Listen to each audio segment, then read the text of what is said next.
पिता की परी। कहानी कुछ ऐसी है। पत्नी अपने पति से कहती है, पता नहीं क्या हो गया है हमारी काजल को। कल रात को खाना भी नहीं खाया और रो भी रही थी। अभी सुबह जगाने गई तो फिर से रो रही थी। वजह पूछा तो बस इतना कहा कि प्लीज माँ, मुझे अकेला छोड़ दो। मुझे फिक्र हो रही है उसकी। डर लगता है कहीं वह खुद को नुकसान न पहुंचाए। पति थोड़ी खामोशी के बाद कहता है, ठीक है, मैं देखता हूँ।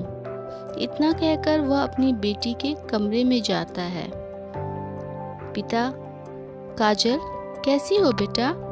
बेटी कहती है, प्लीज पापा, मुझे कुछ दिनों के लिए अकेला छोड़ दीजिए। पिता कहते हैं, ठीक है बेटा, मगर एक शर्त है। बेटी ने कहा, बोलिए। पिता फिर कहते हैं, मैं तुम्हें एक बकवास कहानी सुनाना चाहता हूँ। तुम सुन लो, फिर हम तुम्हें डिस्टर्ब नहीं करेंगे, ओके? बेटी कहती है, ठीक है, सुनाइए।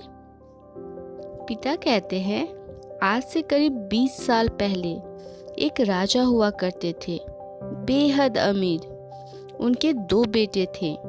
बड़ा बेटा बेहद आज्ञाकारी और ईमानदार था। उस राजा को अपने बड़े बेटे पर नाज था। उसकी शादी एक खूबसूरत लड़की से कर दी गई। फिर वह खूबसूरत लड़की मीन्स राजा की बड़ी बहू गर्भवती हुई। घर में खुशियां ही खुशियां छा गईं। मगर राजा की जिद थी कि बेटा ही हो। फिर राजा ने अपने बहू के गर्भ का चेकअप करवाया तो पता चला कि गर्भ में लड़की है। राजा ने बेटे को हुक्म दिया कि लड़की को गिरा दिया जाए। आखिर बड़ा बेटा आज्ञाकारी था, ना तो करेगा नहीं। मगर पता नहीं उस पागल बेवकूफ को क्या सूझा कि 2 दिन बाद अपना राजपाट, धन दौलत, शान और शौकत सब कुछ छोड़ के अपनी गर्भवती पत्नी को लेकर महल से गायब हो गया। सच कहूं तो वो बड़ा बेवकूफ और पागल था। लोग बेटियों को बोझ समझकर गर्भ में नष्ट कर देते हैं और एक वह बेवकूफ पागल एक बेटी के लिए तमाम सुख सुविधाओं को ठोकर मार दिया। वह पिता की बात मानता तो आज उसकी जगह राजा होता।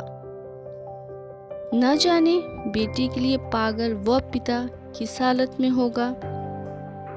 तभी काजल की माँ वहां आकर कहती हैं कि बेटी के लिए पागल वह पिता और कोई नहीं, तेरे पिताजी हैं जो तुझे अपनी सच्ची कहानी सुना रहे हैं।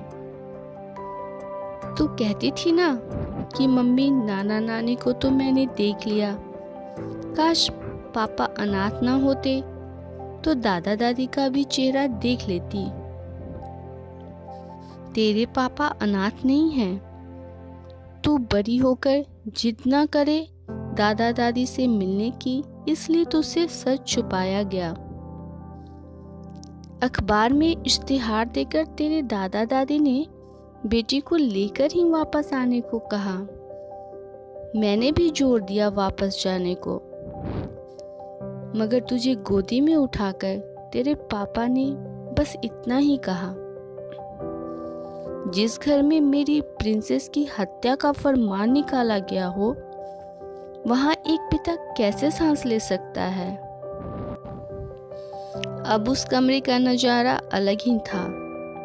काजल की आंखों में पापा के लिए सम्मान, उनकी मोहब्बत और कुर्बानी के लिए ढेरों सारा प्यार था। आंसू थमने का नाम नहीं ले रहे थे, मगर सब कुछ अब सिर्फ अपने पापा के लिए था। पापा ने बस आखिरी शब्द इतना ही कहा अपनी बेटी को, मैं नहीं जानता बेटा कि दुनिया तेरे बारे में क्या सोचती है, मगर तू मेरे लिए बेहद अनमोल है। भले मैं आज कहीं का राजा नहीं रहा, मगर तू कल भी, आज भी और हमेशा ही मेरी प्रिंसेस रहेगी। बेटी ने दौड़कर अपने पापा को गले लगाकर रोते हुए कहा, आप असली राजा हो और मैं आपकी प्रिंसेस। सबकी पलकें गीली थी, मगर वह एक नई सुबह की शुरुआत थी, जहां प्रिंसेस फिर से अपनी सियासत में लौट आई थी। सही कहते हैं, बेटियां पापा की जान होती हैं, उनकी आन बान और शान होती हैं। कैसी लगी आपको ये प्यारी सी हार्ट टचिंग स्टोरी?